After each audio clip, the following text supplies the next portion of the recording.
지난 20년간 당신이 열심히 하는 공부보다 최근 3년의 공부가 훨씬 더 중요하다.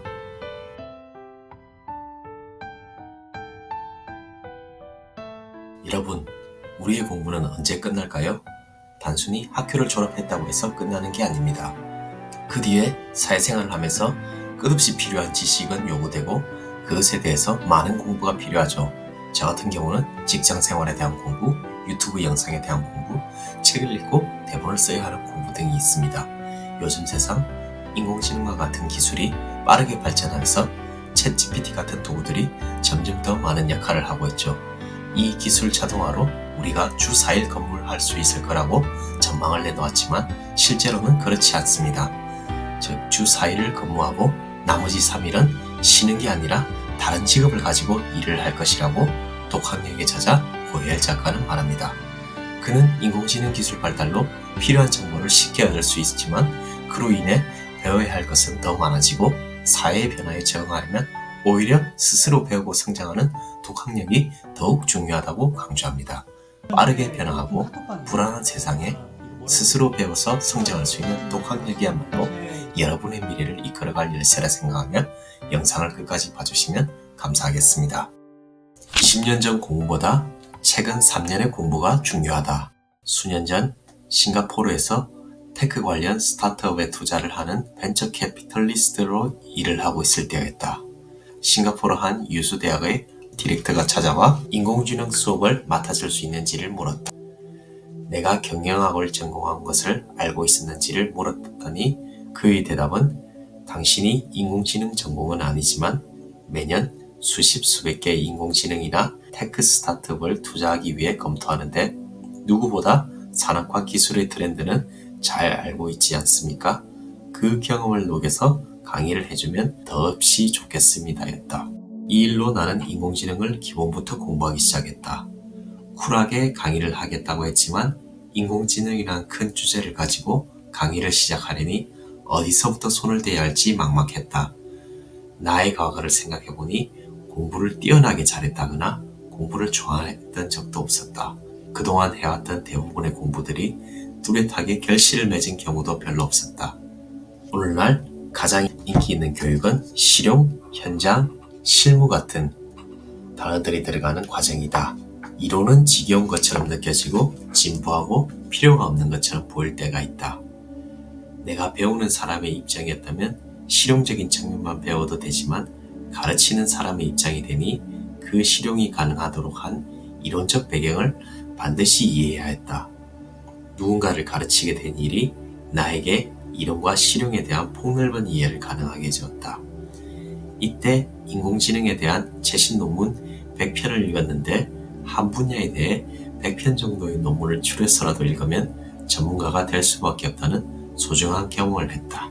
그 외에도 파이썬, 구글 텐스플로우 등 코딩과 관련된 공부도 학생들에게 가르치기 위해 공부해야 했다. 여기에 당시 홍콩과학기술대학교의 김성훈 교수님이 운영하던 유튜브에 인공지능 강의까지 추가해 관련한 콘텐츠들 모두를 섭렵했다. 공부하는 중에 내가 디자인 과정에는 어떤 식으로 적용해서 가르쳐야 할지를 고민하며 공학만의 시각이 아니라 경영의 시각이 주가 될 수 있도록 애를 썼다. 이렇게 준비되어 진행된 인공지능 수업은 감사하게도 우수한 피드백을 받았고 학생들뿐만 아니라 구글, 페이스북, 세일스포스 등 50여 군데 이상의 글로벌 기업 및 정부기관들의 관리자들도 인기리에 수강하는 프로그램이 되었다. 이 경험을 통해 깨닫게 된 것들이 있다. 첫째는 시대가 이제 내가 20년 전에 무엇을 공부했는지보다는 최근 3년에 무엇을 공부하고 있으며 무엇을 할 수 있는 능력이 있는지를 중요하게 생각하고 있다는 것이다. 가장 보수적이라 여겨지는 대학도 교수를 채용하면서 과거 전공의 매기보다는 최근에 무엇을 하고 있었는지에 비중을 높여 체크하고 있다. 둘째는 가르치기 위해 하는 공부는 다른 어떤 목적의 공부보다 큰 집중력과 이해력을 가져다 준다는 것이다. 무엇인가를 제대로 배우고 싶다면 공부한 것을 가르쳐보는 기회를 만드는 것이 학습에 있어 큰 효과를 가져다 줄 수 있다. 공부를 하는 것과 공부한 것을 가르치는 일 사이에는 학습 측면에서 큰 차이가 있다. 그 사이에는 학습한 지식을 재가공하고 알기 쉬운 말로 표현하고 이해한 것이 맞는지를 스스로 여러 질문으로 확인하는 과정들이 들어가게 되는데, 이런 과정들은 학습 대상에 대한 풍성한 이해를 가져온다. 마지막으로 자신의 한계를 정하고 울타리를 만드는 것은 타인이나 환경 이전에 본인 자신이라는 사실이다. 미래를 꿈꾸고 계획을 대충이라도 그려보던 어린 시절의 내가 인공지능을 가르치는 교수로서 일을 하게 될 것이라고 한 번도 생각해 본 적이 없다. 그 당시 공부하던 분야와 관련이 없었을 뿐더러 교수라는 직업을 가질 거라고 생각조차 하지 않았다. 즉, 스스로 나의 영역이 아니라고 배제시켜 놓았던 것이다. 이렇듯 우리는 자신의 울타리를 스스로 정한 뒤 그 안에 본인을 가두려는 경향이 있다. 하지만 당신이 그토록 의식하는 외부 환경은 사실 우리에게 별 관심이 없다. 잠깐 관심 있는 척 할 수는 있겠지만 그것도 정말 잠시뿐이다. 따라서 우리는 외부 환경을 무시할 수 있는 자세를 가지고 스스로를 어떻게 한계짓고 있는지 곰곰이 생각해 보아야 한다. 그리고 당신 스스로 세운 울타리를 하나씩 걷어내야 한다. 전문가의 함정, 전문가도 사실 잘 모른다. 우리 시대는 전문가라 불리는 사람들이 많다. 특히나 방송이나 언론에서 전문가라고 한번 언급되거나 출연하게 되면 사실 여부와 상관없이 그냥 전문가가 된다. 당연히 사실 여부와 그 전문성의 깊이를 따져봐야 할 것 같은데 세상의 흐름이 그렇지가 않다.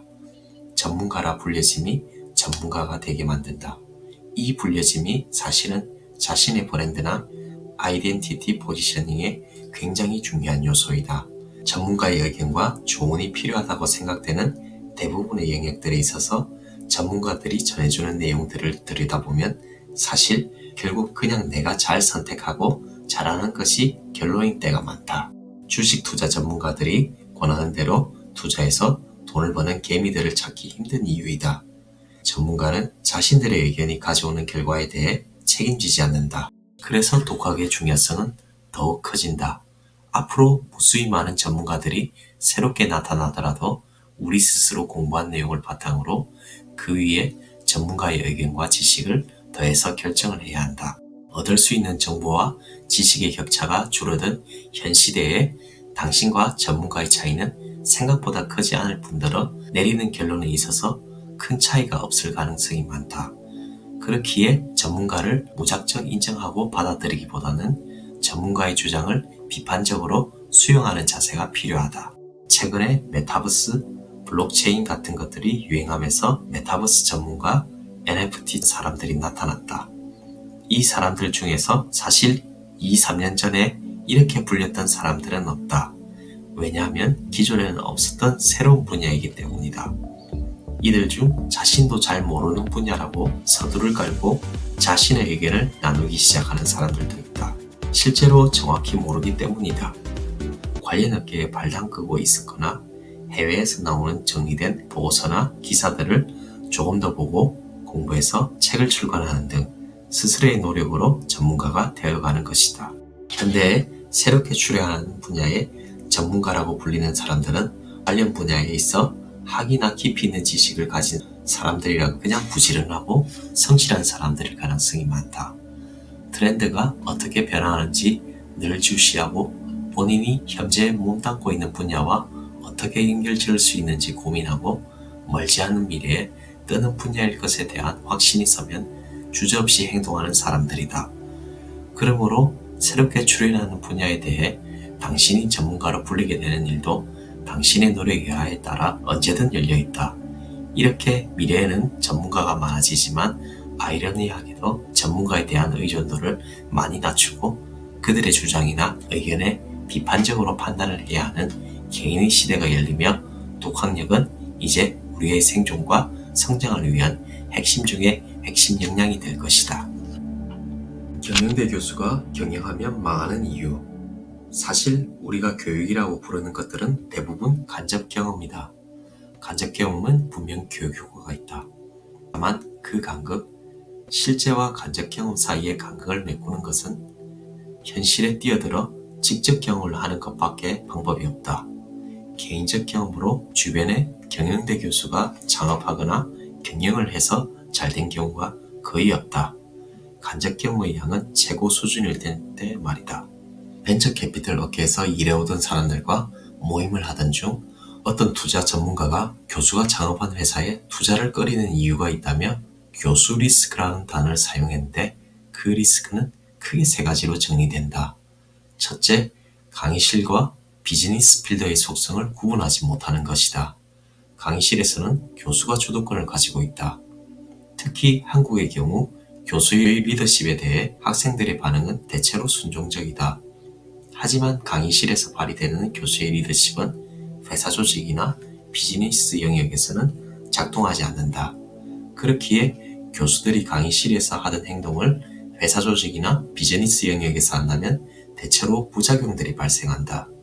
둘째, 관련 분야에 대한 이론은 빠삭하지만 실제로 겪은 경험은 대학과 연구실에서의 연구와 강의가 대부분이기 때문에 실전 경험이 상대적으로 부족하다는 것이다. 셋째, 절박함을 가지고 매달려야 할 때 그렇지 못한다. 비즈니스 영역에서 창업자들은 여러 가지 이유로 절박하다.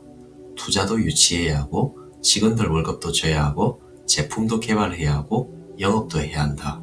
이처럼 해야 할 일이 한두 가지가 아닌데 해야 하는 일들의 대부분은 소위 갑의 위치보다는 을의 위치에서 해야 하는 일들이 훨씬 많다. 그야말로 절박해야 해낼 수 있는 일이 많은데 교수 창업자의 경우에는 대부분 이 절박함을 가지지 못했다는 것이다. 책상 위 공부를 즐겨하고 잘하는 사람들이 가장 두려워해야 하는 것은 책상 위와 현장을 착각하는 것이다.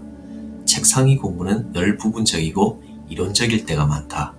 이론은 필수적이지만 이론을 증명하는 것은 현장에서 일어나기 때문에 공부에 가장 큰 효과를 얻기 위해서는 이론 속 간접 경험의 함정에 빠지지 않고 책상 위와 현장을 부단히 오가는 실행이 필요하다. 선택과 집중의 시대는 끝났다. 선택과 집중이라는 말은 오랫동안 우리에게 검증된 전략처럼 여겨졌다. 누군가에게 어떤 문제에 대해서 조언을 할 일이 있다면 선택과 집중을 하라고 조언한 경우가 한 번씩은 있을 것이다. 아직까지 이 조언은 추상적이지 않으며 실용적이다. 경영 컨설팅사들이 컨설팅하면서 만들어내는 보고서에서 경영 전략, 재무 전략, 운영 전략 등을 보면 선택과 집중은 공통적으로 등장한다. 이쯤 되면 선택과 집중은 격변의 시대에서 변하지 않는 만병통치약 같다. 그런데 우리에게 선택과 집중이 정말 가능할까? 이론적으로는 가능한 것 같은데 막상 실행을 해보려 하면 이게 말장난 같을 때가 한두 번이 아니다. 선택과 집중의 논리는 대부분 상호 모순적 목표가 공존하고 자원이 한정적으로 주어진 상황을 전제로 한다.